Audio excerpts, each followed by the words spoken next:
तो हाइपरटेंशन के बारे में देखते हैं कुछ जनरलाइज पॉइंट, इंपॉर्टेंट पॉइंट्स कि पहले तो हाइपरटेंशन क्यों ट्रीट करना ज़रूरी है। बिकॉज हाइपरटेंशन अगर ट्रीट नहीं करे तो काफ़ी सारे कॉम्प्लिकेशंस होते हैं। तो हाइपरटेंशन की जो ट्रीटमेंट है वो मॉर्बिडिटी एंड मोर्टालिटी को प्रिवेंट करना एक एम होता है, और दूसरा एम ये ट्रीटमेंट का होता है कि पेशेंट को हो सके उतना कम इनकन्वीनियंस हो, क्योंकि इसकी ट्रीटमेंट ज़्यादा चलती है। मैक्सिमम केसेस में तो ये लाइफ लॉन्ग चलती है। अगर हम ट्रीट नहीं करें हाइपरटेंशन के पेशेंट्स को तो क्या हो सकता है, तो काफ़ी सारे कॉम्प्लिकेशंस होते हैं। हार्ट रिलेटेड कॉम्प्लिकेशंस मोस्टली ज़्यादा होते हैं, और eventually other organ related complications होते हैं। हार्ट रिलेटेड जैसे कार्डियोवास्कुलर जो कंडीशंस हैं वो अग्रेवेट होती है, जिससे सेरेब्रोवास्कुलर स्ट्रोक होता है, ट्रांजिएंट इस्चेमिक अटैक जिसे कहते हैं, एनकेफेलोपैथी होता है, लेफ्ट वेंट्रिकुलर हाइपरट्रॉफी और कंजस्टिव हार्ट फेलियर होता है बिकॉज हार्ट का आफ्टर लोड बढ़ जाता है, coronary artery disease, angina, myocardial infection जैसी कंडीशंस भी होती है, और कई बार सडन कार्डियक डेथ्स भी हो सकता है। पेरिफेरल वास्कुलर डिसीजेस जो है वो भी कॉम्प्लिकेट होता है, और रेटाइनोपैथी, अदर ऑर्गन डैमेज में रेटाइनोपैथी आइस की होती है। Dissecting aneurysm of aorta and kidney पे भी नुकसान होता है। सो काफ़ी सारे ये कुछ एग्जांपल्स हमने लिखे हैं। अगर ब्लड प्रेशर को ट्रीट ना किया जाए तो ये कॉम्प्लिकेशंस धीरे धीरे डेवलप होते रहते हैं। इसीलिए हाइपरटेंशन बहुत ही कि इम्पॉर्टेंट एस्पेक्ट बन जाता है, स्पेशली हमारे इंडिया में, कि जहाँ पे प्रिवेलेंस उसका बहुत ही ज़्यादा है। तो इसके कुछ ट्रीटमेंट प्रोटोकॉल्स, कुछ इंपॉर्टेंट पॉइंट्स जानना हमारे लिए बहुत ज़रूरी है। तो अलग अलग संस्थाएं हैं जो क्लासीफाई करती हैं। जेएनसी नामक एक संस्था है, उसने क्लासीफाई किया है हाइपरटेंशन को कि नॉर्मल ब्लड प्रेशर किसे कहते हैं, कि अगर सिस्टोलिक और डायस्टोलिक ब्लड प्रेशर 120 और 80 रिस्पेक्टिवली से कम रहे तो that is called as normal blood pressure.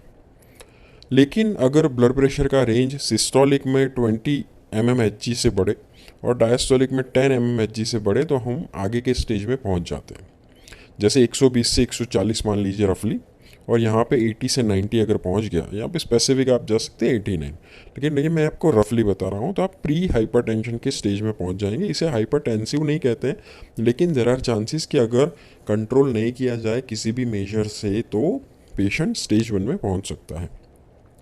तो 140 तक ज़्यादा टेंशन नहीं है, 90 तक ज़्यादा टेंशन नहीं है, लेकिन अगर 140 टू 160 पहुँचता है पेशेंट और 90 टू 100 पहुँचता है तो that is stage 1 hypertension. And then more than 160 and more than 100 patient goes to stage 2 of hypertension. तो दिस इज़ हाउ हाइपरटेंशन का क्लासिफिकेशन होता है, ये एक आपको याद रखना ज़रूरी है। अगर जैसे हमने बात की कि प्री हाइपरटेंसिव कंडीशंस में है पेशेंट्स, तो पहले क्या है कि सीधा ड्रग शुरू नहीं कर देते हैं। अगर पेशेंट बहुत ज़्यादा एंथुजियास्ट है और उसे लगता है कि मैं दवाई के बिना भी कंट्रोल कर सकता हूँ, तो कुछ नॉन फार्माकोलॉजिकल मेजर्स से भी कंट्रोल किया जा सकता है। या फिर अगर आप दवाई स्टार्ट करते हैं तो दवाई को ज़्यादा इफेक्टिव बनाने के लिए आप साथों साथ नॉन फार्माकोलॉजी मेजर्स भी एडवाइस कीजिए। ये उतने ही ज़रूरी है जितनी दवाई ज़रूरी है। जैसे लाइफस्टाइल का मॉडिफिकेशन करना, ज़्यादा उसको रेगुलराइज करना, स्ट्रेस हो सके उतना कम करना। डाइट एक इम्पॉर्टेंट चीज़ है, और उसमें भी स्पेसिफिकली सोडियम। तो सोडियम का रिस्ट्रिक्शंस करना, जो ऊपर से सॉल्ट डालते हैं वो कम करना, एरोबिक एक्टिविटी और एक्सरसाइज करना, वेट रिडक्शन करना, अल्कोहल इंटेक कम करना, मेंटल रिलैक्सेशंस, ये सब जो चीज़ें हैं ये नॉन फार्माकोलॉजिकल मेजर्स हैं, और ये बहुत ही इंपॉर्टेंट चीज़ें हैं। तो आपको आपके प्रिस्क्रिप्शन में हमेशा ये सब चीज़ों को निगलेक्ट नहीं करना चाहिए, और जब भी आप प्रिस्क्रिप्शन लिखें तो पेशेंट्स को ये भी इंक्लूड करके देना चाहिए, exam point of view as well as आपको नॉलेज पॉइंट ऑफ व्यू। अभी जो हाइपरटेंशन में यूज़ होने वाली दवाइयाँ हैं, वैसे तो काफ़ी सारी दवाइयाँ हैं, लेकिन हम मेजरली क्लासीफाई करें तो 4 ग्रुप ऑफ ड्रग्स हैं वो सबसे ज़्यादा इंपॉर्टेंट है, और वही कॉमनली फर्स्ट लाइन ड्रग के तौर पे यूज़ की जाती हैं। फर्स्ट लाइन ड्रग के तौर पे मीन्स कि कॉमनली यूज़ की जाने वाली, पहले यूज़ की जाने वाली दवाइयाँ, तो उसके बारे में हम लोग देखेंगे। यहाँ पे हम लोग देखेंगे उसके क्या क्या इंडिकेशंस हैं, मीन्स कि किस कंडीशंस में दिए जाते हैं, उसके क्या एडवांटेजेस है, और उसके क्या कॉन्ट्रा इंडिकेशंस है, किस कंडीशंस में आपको ध्यान रखना चाहिए या फिर अवॉइड करना चाहिए।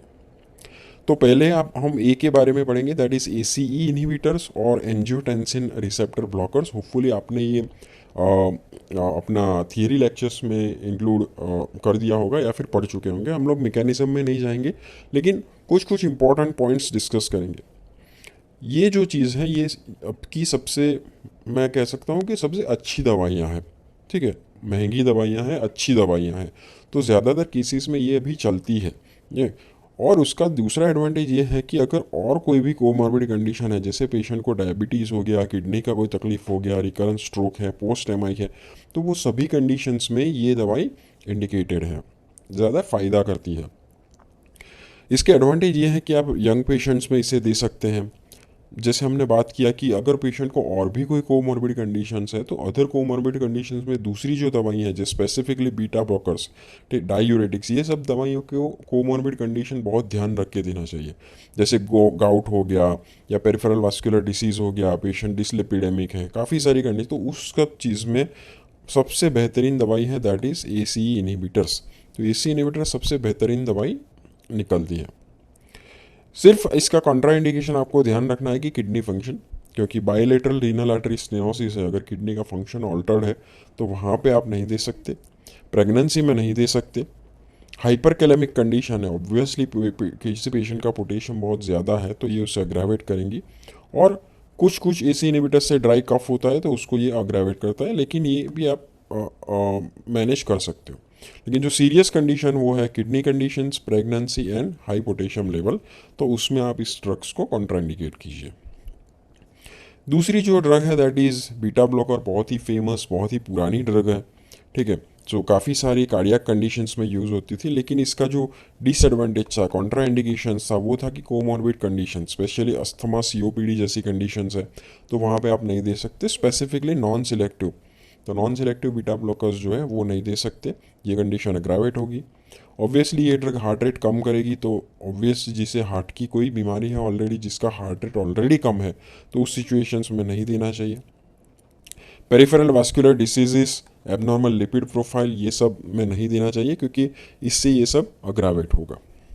लेकिन अगर पेशेंट को एंग्जाइटी है, पेशेंट का नेचर एंग्जियस है, उसे टेकिकार्डिया रहता है, माइग्रेन वाले पेशेंट्स हैं, और किसी पेशेंट्स का कॉस्ट इंपॉर्टेंट कंसर्न है, इंडियन पेशेंट्स में कॉस्ट इंपॉर्टेंट कंसर्न रहता है, तो उसमें बीटा ब्लॉकर्स दे सकते हैं। लेकिन अभी की जो लेटेस्ट गाइडलाइंस हैं और या फिर लेटेस्ट प्रोटोकॉल जो चल रहा है, वो कहते हैं कि बीटा ब्लॉकर्स को आप अवॉइड ही कीजिए।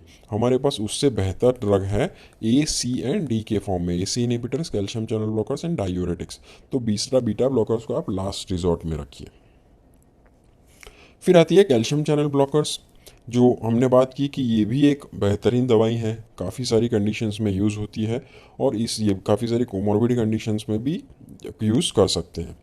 जैसे पुअर पेशेंट्स हो गए या ओल्डर पेशेंट्स हो गए, पेशेंट्स को COPD, अस्थमास, जो भी बीटा ब्लॉकर के सब कॉन्ट्रा इंडिकेशंस हैं वो सभी में दे सकते हैं। इवन प्रेगनेंसी में, जहाँ पे AC इनहिबिटर्स नहीं दे सकते थे, वहाँ पे भी दे सकते हैं, डायबिटिक्स में भी दे सकते हैं। कुछ कुछ चीज़ों का आपको ध्यान रखना है, जैसे वेरापामिल और डिल्टीएजम नाम के जो कैल्शियम चैनल ब्लॉकर्स हैं वो हार्ट रेट कम कराते हैं, तो ऑलरेडी जहाँ पे कंडक्शन डिफेक्ट है या मायोकार्डियल एडिक्वेसी कम है, उस कंडीशंस में आप ना दें, बीटा ब्लॉकर्स के साथ ना दें, क्योंकि अगर बीटा ब्लॉकर हार्ट रेट कम कराएंगी, ये ड्रग्स भी हार्ट रेट कम कराएगी, तो पेशेंट को कंडक्शन डिफेक्ट हो जाएगी।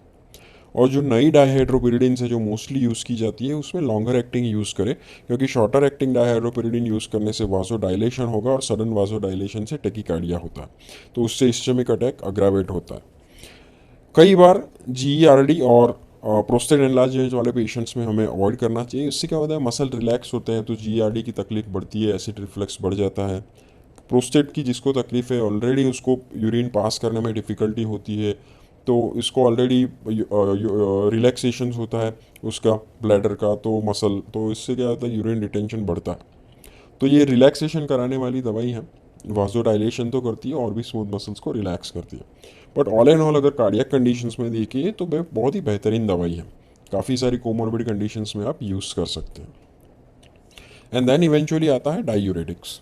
तो डायूरेटिक का सबसे बेहतरीन एडवांटेज है कि लो कॉस्ट, इसकी कॉस्ट बहुत कम है, ठीक है। ओबेस पेशेंट्स को आप दे सकते हैं, ओल्डर पेशेंट्स को दे सकते हैं, जिसका सिर्फ सिस्टोलिक ब्लड प्रेशर ज़्यादा है उसको भी आप दे सकते हैं। काफ़ी सारी कार्डियक कंडीशंस में आप यूज़ कर सकते हैं, लेकिन इसके जो कॉन्ट्रा इंडिकेशंस है वो बहुत ही इंपॉर्टेंट है।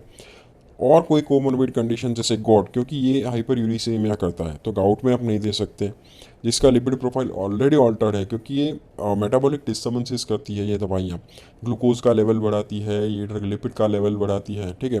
सो ये चीज़ में ना दीजिए। और प्रेगनेंसी एक एब्सोल्यूट कॉन्ट्रा इंडिकेशन दूसरा है, क्योंकि उसमें भी फीटल सर्कुलेशन में इम्पैक्ट होता है। सो ज़्यादा कोमोर्बिड कंडीशंस में भी ये दवाइयाँ ना यूज़ करें। Otherwise economic point of view देखें तो बहुत ही बेहतरीन दवाई है स्टार्ट करने के लिए, ये बहुत ही अच्छी दवाई है। और मोस्टली गाइडलाइंस यही रिकमेंड करती है कि अगर आपको स्टार्ट करना है तो ए या बी में से आप चूज़ कीजिए मोस्टली ए, या फिर सी और डी में से चूज़ कीजिए मोस्टली डी। सो ये कुछ अच्छी दवाइयाँ हैं, अगर कोमोर्बिड कंडीशन कंट्रोल में है तो उसके हिसाब से आप स्टार्ट कर सकते हैं। अब कुछ इंपॉर्टेंट कंसेप्ट, इंपॉर्टेंट पॉइंट्स हम लोग डिस्कशन कर लेते हैं।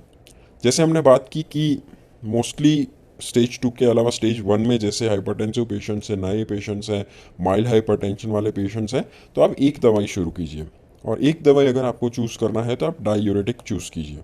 डायूरेटिक में भी थाइजाइड डायूरेटिक अच्छी दवाइयाँ हैं। बीटा ब्लॉकर के ऊपर ना जाए, आप एस इनहिबिटर्स और कैल्शियम चैनल ब्लॉकर्स भी यूज़ करते हैं। बीटा ब्लॉकर्स हो सके तो लास्ट रिसोर्ट में रखिए, बीटा ब्लॉकर अब फर्स्ट चॉइस ड्रग नहीं रहा है। जैसे हमने बात की कि यंगर पेशेंट्स हैं तो मोस्टली आप एस इनहिबिटर्स में जाए। अगर ओल्डर पेशेंट्स हैं तो सी और डी में से मोस्टली डायूरेटिक्स के अंदर जाए। मोनोथेरापी डायूरेटिक्स में आप लो डोज डायूरेटिक्स से शुरू कीजिए, जैसे हाइड्रोक्लोरथाइजाइड का 12.5 टू 25 mg पर डे से दवाइयाँ आप स्टार्ट कर सकते हैं। फिर बात हुई कि अगर रिस्पांस एक दवाई से कंट्रोल नहीं हो रहा है, मान लीजिए कि आपने डायूरेटिक शुरू कर दिया और पेशेंट का अच्छे से ब्लड प्रेशर कंट्रोल नहीं हो रहा है, तो आप फिर उसको ड्यूअल थेरेपी में जा सकते हैं। अब यहाँ पे आप डायूरेटिक के साथ और भी कोई दवाइयाँ ऐड कर सकते हैं, जैसे कैल्शियम चैनल ब्लॉकर्स हो गया, वो आप ऐड कर सकते हैं। यही हो गया combination therapy. So combination therapy में आपको ध्यान रखना पड़ेगा कि क्यों ये ड्रग्स कंबाइन होती है और क्यों ये ड्रग्स कंबाइन नहीं होती है। जैसे हमें पता है कि जब भी हम वाजो डायलिटेशंस करते हैं तो वाजो डायलिटेशन से दो रिफ्लेक्स एक्टिविटी बढ़ती है। एक होता है जो बैरो रिसेप्टर रिफ्लेक्स सिस्टम होता है, ठीक है। बैरो रिसेप्टर रिफ्लेक्स सिस्टम क्या करता है कि टेकिकार्डिया या फिर ब्रेडिकार्डिया करके नॉर्मलाइज करने का ट्राई करता है। जैसे हमने ड्रग्स देख के वाजो डायलेशन दिया तो रिफ्लेक्स टेकिकार्डिया होगा, ठीक है, जो बैरो रिसेप्टर रिफ्लेक्स सिस्टम है। दूसरी एक रिफ्लेक्स सिस्टम है, वो है renin angiotensin system. Renin angiotensin system जैसे हमें पता ही है कि रेनिन का रिलीज करेगी और इवेंचुअली सॉल्ट और वाटर रिटेन करेगी, और जिससे इवेंचुअली कार्डियक आउटपुट बढ़ेगा और इवेंचुअली ब्लड प्रेशर बढ़ाने का वो ट्राई करेंगे। तो ये दोनों रिफ्लेक्स सिस्टम क्या है कि बाधा क्रिएट करती है ब्लड प्रेशर कम करने के लिए, इसलिए ये रिफ्लेक्स सिस्टम को भी हमें कंसिडर करना चाहिए। तो कॉम्बिनेशन ऐसी दवाइयों का करना चाहिए कि जो ब्लड प्रेशर भी कम करे, जो बीपी को भी कम करे, और जो रिफ्लेक्स एक्टिविटी है उसको भी काउंटरैक्ट करे। तो हमें ऐसी दवाइयों का कॉम्बिनेशन देना है। जो रेनिन एक्टिविटी बढ़ाती हैं वो ऑब्वियसली ब्लड प्रेशर सडन कम करने वाली दवाइयाँ हैं। तो जैसे वाजो डायलेटर्स मोस्टली हो गए, AC inhibitors, calcium channel blockers, ये जो हो गए जो प्लाज्मा रेनिन एक्टिविटी बढ़ाती है। तो रेनिन एक्टिविटी कम करने वाली दवाइयाँ वो है कि जो सिंपैथेटिक ड्राइव्स कम करती है। तो क्लोनिडीन मिथाइल डोपा हो गए, या फिर रेनिन रिलीज जो करवाते हैं बीटा रिसेप्टर्स, वो बीटा ब्लॉकर्स रेनिन एक्टिविटी कम करते हैं। तो ये हमें पहले पता होना चाहिए कि कौन सी ड्रग्स रेनिन एक्टिविटी बढ़ाती है और कौन सी ड्रग्स रेनिन एक्टिविटी कम करती है, ठीक है। फिर दूसरा एक कॉम्बिनेशन हो गया, जैसे हमने बात की थी रिफ्लेक्स टैकीकार्डिया और ब्रेडिकार्डिया। तो जैसे हम लोग वासो डायलेटर्स देते हैं, या फिर जैसे डाईहाइड्रोपिरिडीन्स, कैल्शियम चैनल ब्लॉकर्स हो गए, या फिर हाइड्रोलाजिन, तो क्या होता है रिफ्लेक्स टैकीकार्डिया होता है। तो वो रिफ्लेक्स टैकीकार्डिया को काउंटरैक्ट कैसे किया जाता है, अगर हम बीटा ब्लॉकर देते हैं तो वो ब्रेडिकार्डिया करते हैं, तो हमारा टैकीकार्डिया और ब्रेडिकार्डिया हार्ट रेट नॉर्मलाइज कर देते हैं। पॉइंट नंबर 2, ये जो बीटा ब्लॉकर्स है वो क्या करते हैं, इनिशियली थोड़ा ब्लड प्रेशर राइज करते हैं। तो वो राइज ब्लड प्रेशर होता है वो ये जो डाईहाइड्रोपिरिडीन्स और वाजोडायलेटर्स है उससे भी काउंटरैक्ट हो जाती है। तो इसीलिए वाजोडायलेटर्स और बीटा ब्लॉकर्स एक बहुत ही अच्छा कॉम्बिनेशन है। जैसे डाईहाइड्रोपिरिडीन्स को दिया जाए अगर बीटा ब्लॉकर्स के साथ, तो ये अच्छा कॉम्बिनेशन है। एसी इनहिबिटर्स और डायूरेटिक्स, ये भी बहुत अच्छा कॉम्बिनेशन है। काफ़ी सारी कंडीशंस में, कार्डियक कंडीशंस में, या फिर किडनी की कोई तकलीफ है तो उसमें भी इम्प्रूव हो सकते हैं। अगर आपको 2 ड्रग यूज़ करना है तो जैसे हमने बात की थी कि ए और बी जो है उसके अंदर से आप चूज़ कीजिए, और सी और डी में से भी आप एक चूज़ कर सकते हैं। फिक्स डोज कॉम्बिनेशंस का यूज़ कीजिए, रैशनल, जिससे क्या हो सके कि पेशेंट्स का कंप्लायंस बढ़े, क्योंकि पेशेंट्स को लॉन्ग टर्म पे दवाई यूज़ करनी है। अगर 2 ड्रग से नहीं होता है तो फिर आप ट्रिपल ड्रग रेजिमेंट में जाइए। ट्रिपल ड्रग में 3 ड्रग यूज़ कीजिए, ठीक है, जहाँ पे आप सी और डी को हमेशा रखिए, कैल्शियम चैनल ब्लॉकर्स और डायूरेटिक्स को कंबाइन कीजिए और यहाँ पे आप मोस्टली ए को रखिए, बी को लास्ट रिसोर्ट में रखिए। तो ए सी डी का कॉम्बिनेशन आप स्टार्ट कर सकते हैं अगर आपको कंट्रोल नहीं मिल रहा है तो। फिर आता है एक terminology that is resistant hypertension. अगर पेशेंट्स को 3 दवाइयों से भी कंट्रोल नहीं हो रहा है, जिसमें डायूरेटिक्स भी इन्वॉल्व है, तो जिसे रेजिस्टेंट हाइपरटेंशन कहते हैं। और अब आपको जाना पड़ेगा आपको एक और ग्रुप के अंदर, जहाँ पे आप चौथी दवाई भी ऐड कर सकते हैं, और चौथी दवाई के अलावा आप अल्फा ब्लॉकर्स के ऊपर भी जा सकते हैं। दैट और आपको वो भी चीज़ ध्यान रखनी चाहिए कि क्या कारण है ब्लड प्रेशर कम नहीं हो रहा है। तो आप पेशेंट का क्या नॉन कंप्लायंस है, ले नहीं रहा है, क्या कुछ टॉलरेंस वगैरह चीज़ है, ड्रग इंटरेक्शन हुआ है, कुछ सेकेंडरी हाइपरटेंशन है, ये सब अदर फैक्टर्स भी आपको थोड़े इवेलुएट करने पड़ेंगे बीइंग क्लिनिशियंस। कौन से कॉम्बिनेशंस आप अवॉइड कीजिए, जैसे अल्फ़ा ब्लॉकर्स और क्लोनिडिन, क्योंकि जैसे हमें पता है कि क्लोनिडिन अल्फ़ा 2 रिसेप्टर्स के ऊपर काम करता है प्री साइनेप्टिकली। तो अगर अल्फ़ा रिसेप्टर्स ही ब्लॉक हो जाएंगे तो क्लोनिडिन का एक्शन नहीं रहेगा। तो इसीलिए अल्फ़ा ब्लॉकर्स और क्लोनिडिन देने का कोई मतलब नहीं है। Mechanism of action point of view ये कॉम्बिनेशन नहीं अच्छा बैठ रहा होता है, एंटागोनिज्म जैसी एक्शन क्रिएट करता है। हाइड्रोलाजिन विथ डाइहाइड्रोपिरिडिन और प्राजोसिन्स, क्योंकि ये सभी काइंड ऑफ जो ड्रग्स हैं ये वासो डायलेटरी मेडिकेशंस है, तो दो वासो डायलेटरी मेडिकेशन सेम क्लास की मेडिकेशंस देने का कोई अर्थ नहीं निकल रहा है। तो कोई भी ट्रीटमेंट में, कोई भी ड्रग ट्रीटमेंट में हमें ऐसी दवाइयाँ देनी चाहिए जो अलग अलग मैकेनिज्म से काम करे।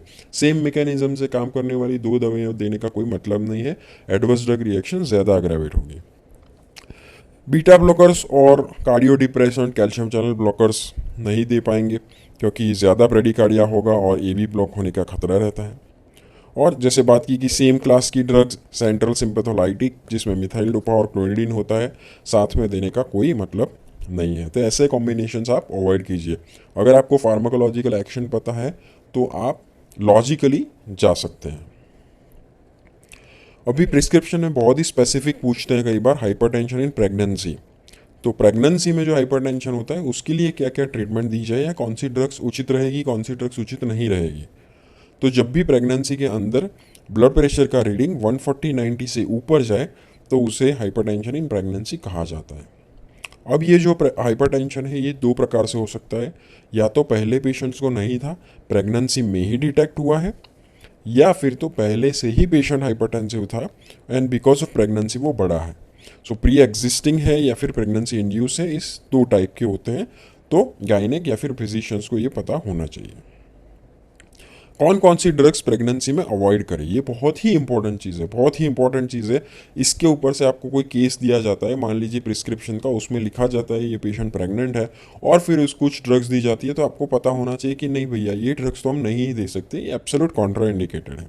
जैसे एस इनहिबिटर्स और डायूरेटिक की हमने बात की जो फर्स्ट लाइन ड्रग्स में से थी, तो फर्स्ट लाइन ड्रग्स में से एस इनहिबिटर्स फिटल डैमेज करता है, ग्रोथ रिटार्डेशन करता है, इसीलिए क्लियर नो नो है। डायूरेटिक्स भी ब्लड वॉल्यूम कम करता है, यूट्रोप्लेसेंटल सर्कुलेशंस को भी अफेक्ट करता है, इसलिए मिसकैरेज का खतरा रहता है। नॉन सिलेक्टिव बीटा ब्लॉकर्स भी हो सके तो अवॉइड करना चाहिए, जिससे भी low birth weight, placental size कम होती है, पेशेंट्स में हाइपोग्लाइसीमिया और ब्रेडिकार्डिया होता है नियोनेटल, तो इसके लिए भी उसको भी अवॉइड करना चाहिए। और कॉम्प्लिकेटेड एक्लेम्शिया वाले कंडीशन में सोडियम नाइट्रोक्लोराइड भी एक स्पेसिफिक है। लेकिन फर्स्ट लाइन में से अगर आप देखें तो S inhibitors, diuretics, non selective beta blockers आपको अवॉइड करने चाहिए। तो कौन से सेफ रहे फर्स्ट लाइन में से, that is calcium channel blockers. तो डाईहाइड्रोपिरिडिन ग्रुप के जो कैल्शियम चैनल ब्लॉकर्स हैं ये कंपैरेटिवली सेफर है। लेकिन आपको एक ही चीज़ ध्यान रखनी है कि जब भी यूट्राइन कंट्रैक्शंस हो, ये यूट्राइन कंट्रैक्शंस वीक करते हैं क्योंकि ये रिलैक्स करते हैं स्मूथ मसल्स को, तो इसीलिए लेबर के टाइम पे हमको उसको डिसकंटिन्यू करना चाहिए। और वासोडाइलेटर्स है जैसे हाइड्रोलाजिन हो गया, मिथाइल डोपा हो गया, सेंट्रल सिंपैथोलाइटिक्स, ये कंपैरेटिवली सेफर है। सिलेक्टिव बीटा ब्लॉकर्स जिसमें इंट्रिंसिक सिंपैथोमाइमेटिक एक्टिविटी है, इंट्रिंसिक सिंपैथोमाइमेटिक एक्टिविटी है, जैसे एटेनोलॉल, मेटाप्रोलॉल, पिंडोलॉल, ये सब आप दे सकते हैं। अगर ऊपर के भी नहीं दे सकते हैं तो क्लोंडिनिन और प्राजोसिन जैसी दवाइयाँ भी दे सकते हैं। लेकिन यहाँ पे आपको पोस्चुरल हाइपोटेंशन का ध्यान रखना पड़ेगा, क्योंकि प्रेगनेंसी में पोस्चुरल हाइपोटेंशन हो गया, गिर विर गया पेशेंट, तो दिक्कत होता है। तो मोस्टली तो ये जो ऊपर के दो ड्रग्स हैं उसी के अंदर से आपको चूज़ करने होते हैं। फिर एक इंपॉर्टेंट टर्मिनोलॉजी यहाँ पर पूछते हैं प्रिस्क्रिप्शन में, वो है हाइपरटेंसिव इमरजेंसीज एंड अर्जेंसीज।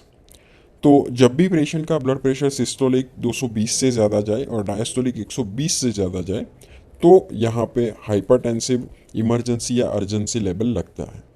अभी यहाँ पे देखते हैं कि और भी कोई ऑर्गन में डैमेज है, जैसे किडनी में कोई डैमेज है या फिर आई में कोई डैमेज है या कोई कार्डियक डैमेज है, ऑलरेडी कंडीशंस और कोई है जैसे स्ट्रोक हो गया है या फिर और भी कंडीशंस है। तो अगर और कोई ऑर्गन डैमेज है so that is hypertensive emergencies. अगर और कोई भी एक्टिव ऑर्गन डैमेज चल रहा है तो ये हाइपरटेंसिव इमरजेंसी है। लेकिन सिर्फ ब्लड प्रेशर बढ़ा है without the science of organ damage तो that is called as hypertensive urgency. तो अर्जेंसी पहले है, फिर बाद में इमरजेंसी आएगा। सिवियरिटी के पॉइंट से अगर हम देखें तो ऑर्गन डैमेज हो गया तो that is emergency, organ damage नहीं हुआ है दैट इज अर्जेंसी। कौन कौन सी इमरजेंसीज हैं? जैसे हमने बात किया organ damage, cardiac condition, cerebrovascular accident हो गया, हेमरेज हो गया, high blood pressure, encephalopathy, congestive acute heart failure, pulmonary oedema, left ventricular failure, angina, MI, aneurysm, eclampsia, ठीक है, एक्यूट रीनल फेलियर हो गया, फियोक्रोमोसाइटोमा, क्लोनिन विड्रॉल या फिर चीज रिएक्शन, ये सब इमरजेंसी कंडीशंस है। तो इसमें आपको क्विक एक्शन लेना पड़ेगा और जो क्विक एक्शन आपको मिलता है पेरेंटल थेरापी से। पहले ऐसे बात करते थे कि अर्जेंसी में आप ओरल दवाई दे के कर सकते हैं, लेकिन हो सके तो आप पेरेंटल कंट्रोल्ड ड्रग के ऊपर ही जाए। जैसे यहाँ पे लिखा है पेरेंटल ड्रग, जहाँ पे कंट्रोलेबल एक्शन है जिसका यूज़ किया जाता है। अब हम लोग ऐसा सोचते हैं कि अगर पेशेंट का ब्लड प्रेशर 220 हो जाए तो सर ऐसी दवाइयाँ दीजिए कि सडनली ब्लड प्रेशर को 120 ला दे। तो नहीं, ऐसा होगा तो क्या होगा कि बॉडी ऐसा डिटेक्ट करेंगी कि ये तुरंत फटाक से वाजोडाइलेशन हो रहा है, फटाक से बीपी कम हो रहा है, तो उसमें क्या होगा, ये रिफ्लेक्स टैकीकार्डिया होगा और कंडीशन वर्स होगी, हार्ट के ऊपर और लोड आएगा, एमआई का अटैक आ जाएगा। सो ऐसा नहीं कर सकते। सो मेन ब्लड प्रेशर को आपको धीरे धीरे कम करना है, 25% से कम पहले नहीं करना है, ठीक है। धीरे धीरे धीरे धीरे धीरे आपको कम करना है, ठीक है। जैसे हमने बात की थी 160 100 पहला टारगेट होता है और फिर वो भी ग्रेजुअली कम करना होता है। इसीलिए कंट्रोलेबल वर्ड बहुत ही ज़रूरी है। अगर ये कम नहीं किया, सडन वासोडाइलेटरी ड्रग दे दी, ब्लड प्रेशर कम आ जाएगा, पेशेंट की और इमरजेंसी कंडीशन हो जाएगी। तो इसमें यूज़ होने वाली कुछ दवाइयों के बारे में डिस्कशंस करते हैं। एक होते हैं सोडियम नाइट्रोप्रोसाइड, जो बहुत ही अच्छी दवाई और जिसे ड्रग ऑफ चॉइस भी कहा जाता है, क्योंकि ये टाइट्रेटेबल है, आर्टरीज और वीनस दोनों का डायलेटेशंस करता है। सिर्फ इसमें इन्फ्यूजन पंप और मॉनिटरिंग का ज़रूरत पड़ता है। फिर होता है ग्लिसराइल ट्राइनाइट्रेट, नाइट्रेट्स ग्रुप की ड्रग, हमने बात की थी एंजाइना में भी लाइफ सेविंग ड्रग है, ठीक है। इसको भी कई बार आईवी यूज़ कर सकते हैं, लेकिन इसमें जो मेन दिक्कत रहती है थोड़े टाइम के बाद टॉलरेंस शुरू हो जाता है। फिर होता है हाइड्रालाजिन, हाइड्रालाजिन भी आप दे सकते हैं, कंपैरेटिवली लेस प्रेडिक्टेबल है, लेकिन प्रेगनेंसी इंड्यूस हाइपरटेंशन जैसे एक्लेम्शिया जैसी कंडीशंस है उसमें आप चूज़ कर सकते हैं। इसमें आपको सिर्फ ध्यान रखना है कि हार्ट रेट के ऊपर टैकीकार्डिया हो गया तो कंडीशन वर्स भी हो सकती है, स्पेशली इस्चीमिया की। स्मॉल बीटा ब्लॉकर है, बहुत ही शॉर्ट एक्टिंग बीटा ब्लॉकर है, यह हार्ट रेट कम करती है, ठीक है। तो अगर हार्ट रेट कम करने की सिचुएशन है, कॉन्ट्रैक्टिलिटी कम करने की सिचुएशन है, तो इससे आप काम ले सकते हैं। साथ में आपको ब्लड प्रेशर कम करने के लिए नाइट्रोप्रोसाइड भी देना पड़ेगा। फेंटोलेमाइन ये नॉन सिलेक्टिव अल्फा ब्लॉकर्स हैं, तो फियोक्रोमोसाइटोमा या फिर चीज रिएक्शन जैसी कंडीशंस में आप इसको यूज़ कर सकते हैं। साथ में बीटा ब्लॉकर्स भी ऐड करें। लाबेटालॉल ये अल्फा प्लस बीटा ब्लॉकर है, काफ़ी इफेक्टिव दवाई है, इंजेक्टेबल फॉर्म में अवेलेबल है। फ्यूरोसेमाइड बहुत ही लाइफ सेविंग दवाइयाँ हैं। किसी भी प्रकार का फ्लूइड रिटेंशन और हार्ट के ऊपर लोड बढ़ता है तो उस सिचुएशंस में इडीमा कम करने के लिए फ्यूरोसेमाइड बहुत ही लाइफ सेविंग दवाई के तौर पे यूज़ किया जाता है। और भी कुछ ड्रग्स हैं जो इमरजेंसी कंडीशंस में यूज़ की जाती है पेरेंटरली, जैसे डोपामिन एंटागोनिस्ट है, डोपामिन एगोनिस्ट है, दैट इज़ फिनाल्डोपाम। निकार्डिपिन और क्लेविडिपिन जैसी दवाइयाँ जो पेरेंटल डाइहाइड्रोपिरिडिन है, शॉर्टर एक्टिंग। एनालेप्रिलेट जो एस इनिबिटर है पेरेंटल, वो भी यूज़ किया जाता है। और ट्राइमेथाफान गैंग्लियोनिक ब्लॉकर्स, ये कुछ ड्रग्स है जो कंपैरेटिवली रेयर यूज़ होती हैं।